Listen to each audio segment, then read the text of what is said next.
नवरात्रि का पहला दिन, माँ शैलपुत्री माँ दुर्गा की पहली शक्ति की पावन कथा।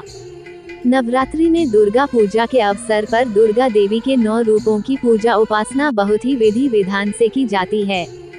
नवरात्र के 9 दिन भक्ति और साधना के लिए बहुत पवित्र माने गए हैं। इसके पहले दिन शैलपुत्री की पूजा की जाती है। जब हम भक्ति का रास्ता चुनते हैं तो हमारे मन में भी भगवान के लिए इसी तरह का अडिग विश्वास होना चाहिए, तभी हम अपने लक्ष्य तक पहुंच सकते हैं। यही कारण है कि नवरात्र के पहले दिन शैलपुत्री की पूजा की जाती है। आइए जानते हैं माँ शैलपुत्री के बारे में।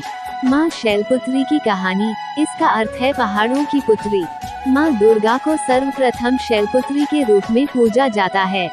पर्वतराज हिमालय के घर देवी ने पुत्री के रूप में जन्म लिया और इसी कारण इनका नाम शैलपुत्री पड़ा।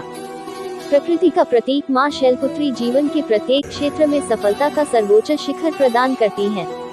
शैलपुत्री के दाएं हाथ में त्रिशूल और बाएं हाथ में कमल का फूल रहता है तथा इनका वाहन वृषभ बैल है।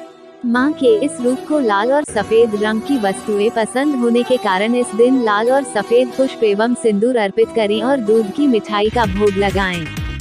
माँ शैलपुत्री का पूजन घर के सभी सदस्य के रोगों को दूर करता है एवं घर से दरिद्रता को मिटा संपन्नता को लाता है। शैलपुत्री माँ की कथा। एक बार प्रजापति दक्ष ने एक बड़ा यज्ञ करवाया। उसमें उन्होंने सारे देवताओं को यज्ञ में अपना अपना भाग लेने के लिए निमंत्रित किया, परंतु शिव जी को उन्होंने निमंत्रित नहीं किया।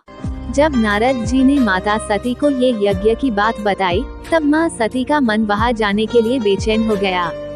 उन्होंने शिव जी को ये बात बताई। तब शिव जी ने कहा, प्रजापति दक्ष किसी बात से हमसे नाराज हो गए हैं, इसीलिए उन्होंने हमें जानबूझकर नहीं बुलाया, तो ऐसे में तुम्हारा वहाँ जाना ठीक नहीं है।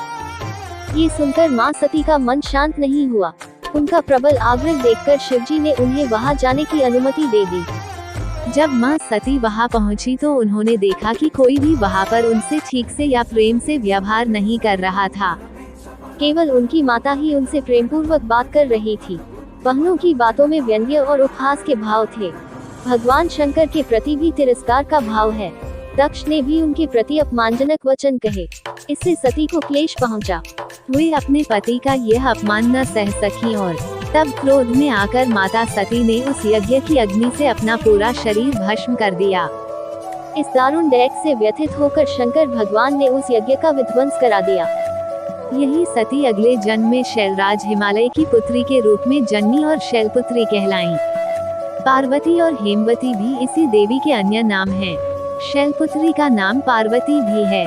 इनका विवाह भी भगवान शिव से हुआ। शैलपुत्री शिव जी की अर्धांगिनी बनी। इनका महत्व और शक्ति अनंत है।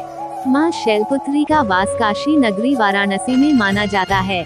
वहाँ शैलपुत्री का एक बेहद प्राचीन मंदिर है, जिसके बारे में मान्यता है कि यहाँ माँ शैलपुत्री के सिर्फ दर्शन करने से ही भक्तजनों की मुरादें पूरी हो जाती हैं। कहा तो ये भी जाता है कि नवरात्र के पहले दिन यानी प्रतिपदा को जो भी भक्त माँ शैलपुत्री के दर्शन करता है, उसके सारे वैवाहिक जीवन के कष्ट दूर हो जाते हैं।